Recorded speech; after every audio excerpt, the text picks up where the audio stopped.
I want the viewer to look at my sculpture and see the human spirit come through, to make other people feel something, to move people some way.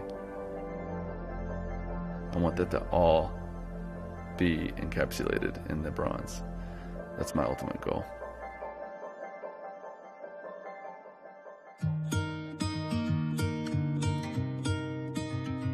My mom had just started to pick up art again when I was around 4 years old, and I would sit on the floor and just draw with markers, pencils, and crayons, stuff like that. I just started to go at it. I loved it. He would draw like people. It wasn't just little stick figures. He drew people, and I encouraged Jamie to use my art supplies. I would buy him sketchbooks all the time. I'm an artist, so I recognized he had some talent at that young age. There were many times where I would finish a drawing and I would just hate it. It wasn't what I wanted. So I just would crumple it and throw it away, and she would be digging it out of the trash can and flattening it out. It's like, no, it's perfect. I love it. She encouraged me a lot. I think that she felt like it was her job to nurture my beginnings. An artist looks at things with a different eye than most people do, and he's always had that ability since he was very young. I was a really shy kid, was quiet, and didn't play any sports or anything like that. I wanted to be out there and be social, but I was so afraid of rejection and afraid to be judged, I guess. So those are probably the times in my life when I cleaved to art more than ever.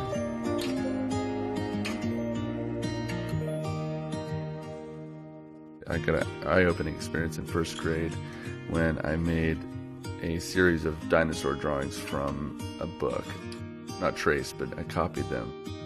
My teacher then was amazed, and she took all of my drawings and pasted them up all over the school. My parents sat me down, very formative experience in my mind, because they sat me down and said, "You have a talent, and you're special." I think in some ways it was kind of like Dumbo's magic feather, you know, like my parents said this is so I know it's so, and I had the confidence and the drive, maybe. It changed the way I looked at my possibilities. I believed it in a way that was deeper than the average belief.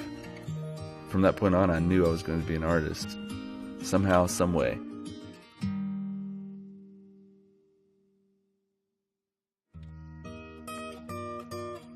Dad was a coal miner, and my family's all coal miners. So, you know, I guess you just expect your kids to do the same thing.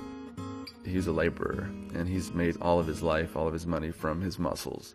And the idea of sitting at a table and drawing or painting, it didn't quite make sense to him. All through high school, we knew he was going to go to college to be an artist, but he wanted to be a painter. And that was a little worrisome because it's kind of hard to make a living as a painter. There was a little bit of a lack of respect that I felt. He may have completely disagreed with me, but I felt there was a little bit of a dismissiveness. He was proud of me to go to college, you know, but he was a little bit out of his comfort zone, and therefore he was supportive but not really into it.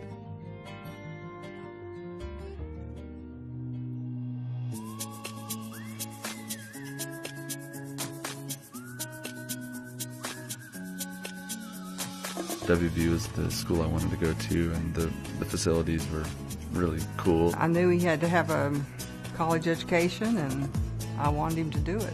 I didn't get that opportunity, and I wanted him to have it. I think she was living a little vicariously through me to see me go to these painting classes and drawing classes. I talked him into taking a pottery class because I wanted some pots. I was that same kid I was back in high school, very quiet. And Bob Anderson was the kind of guy who just really intimidated me, and he scared me to death. Intimidating? I don't know why. I think it was his goal, is to weed them out, you know, like find the weak people out there and let them go do whatever they want to do, but ceramics was not for them. I remember the way he handled himself in class, that he wasn't going to be a potter. I knew that. When I first approached him and told him that I wanted to do sculpture, he didn't want to hear it. I just wanted to do something that was a little bit more like expressive and rough. The work that he did that impressed me the most in terms of him developing as a young person were these figurative busts, these heads. And it wasn't enough to do that, so he had to move on with these ideas about living quarters and houses and trailers. There were birds that were in various states of flight and perching and things, and they were beautiful, absolutely beautiful. I never had to worry that he was going to get stumped for something to do. But I did know that he wouldn't be a potter. Eventually we were able to come to terms, and he was able to understand who I was, and I respect him a lot. He really taught me how to expect the best from myself and not accept anything less. I graduated in May of 1997, and I started to make contact with a foundry in Kingwood. They gave me a very generous opportunity to start doing some work in bronze.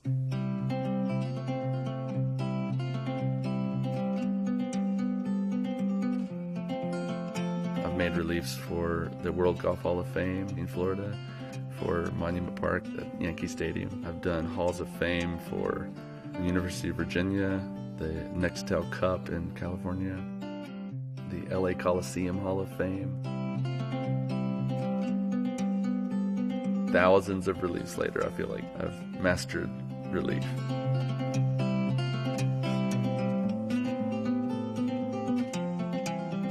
Immediately, I knew I needed to do it, not because I thought I was going to be the winner, but I knew I had to submit a design. When I found out that my design would be on the quarter, I think I was a little bit numb. Everybody around us really thought it was a great thing that he won this contest and designed the state quarter. Got a lot of publicity for that quarter, a ton of publicity. I mean, for a few years there, it was like celebrity time. I could see the writing on the wall, maybe a little bit of something big that was going to happen, or big that was happening that was almost kind of beyond me. I saw possibilities that weren't there before. And I think that with projects like the Jerry West statue, the West Virginia quarter played a huge role in determining whether I got that project or not. He was in competition with several other artists. I was up against 6 people, 6 other artists in that competition, and some of them were from out of state, and I was aware of their work already. As far as track record, they outclassed me completely. But I brought a model, and I think that helped convince them that I could pull it off.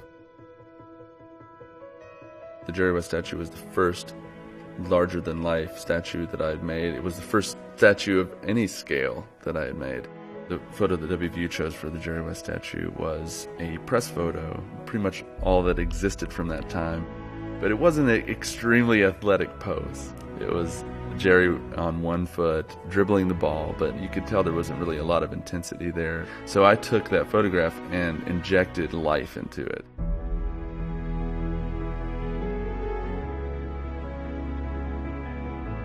You know, it was everything I dreamed it would be. It was the first large-scale bronze I'd ever made, and I knew it would not be the last. But I didn't get another large-scale bronze project for years. I had kind of let some of my other clients slide. It was a very humbling moment, and I had to repair a lot of bridges.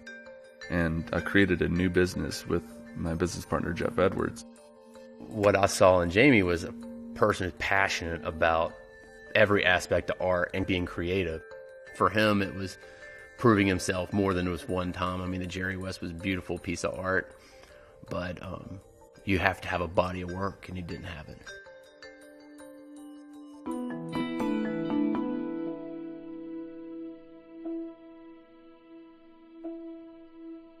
We've been very successful in allowing me to do what I do best and not do all the accounting, the logistics of it, and just be creative. I can't say enough about what a powerful effect that had on my career.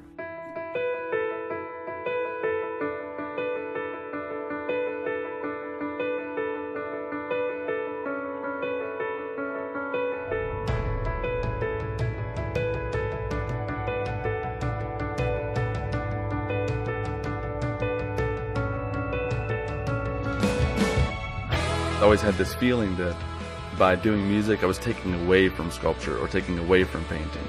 Or by doing painting, I was taking away from sculpture, taking away from music. And I couldn't be all three at once because I would just be watering down everything. But when I went to Rome, I realized that all these sculptors, all these heroes of mine, also painted. And they also composed music. And I looked at my own life and, my music is not on the level of their music. Neither is my sculpture, neither are my paintings. But I have the same tendencies. And I have to accept those tendencies and not deny them.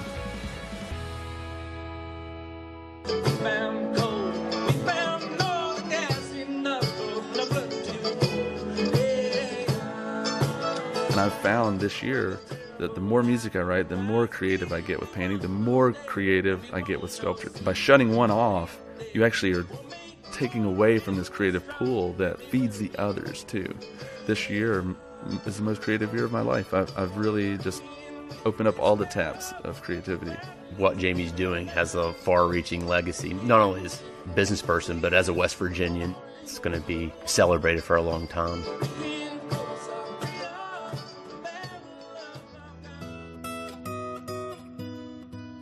That quarter design was in 2005, and his dad passed away in 2008.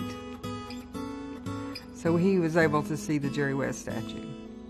He helped me install the Jerry West statue. It's something really meaningful to me. I'll never forget. He was just diagnosed at that time, so he was still healthy and active. We were using torches to melt out the holes that were filled up with ice. He's there with me. To see that statue, that was like pretty amazing to see that he was able to do that for both of us. It took a year to make it, so it was a whole year of seeing it be made. It makes me a little bit emotional.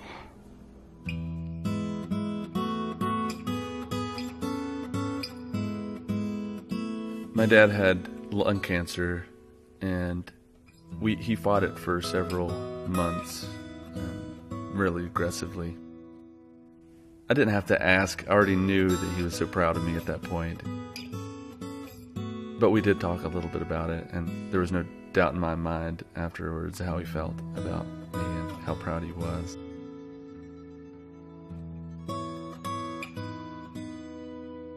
I've thought often about what it is that drives me to make art. I think part of it is just to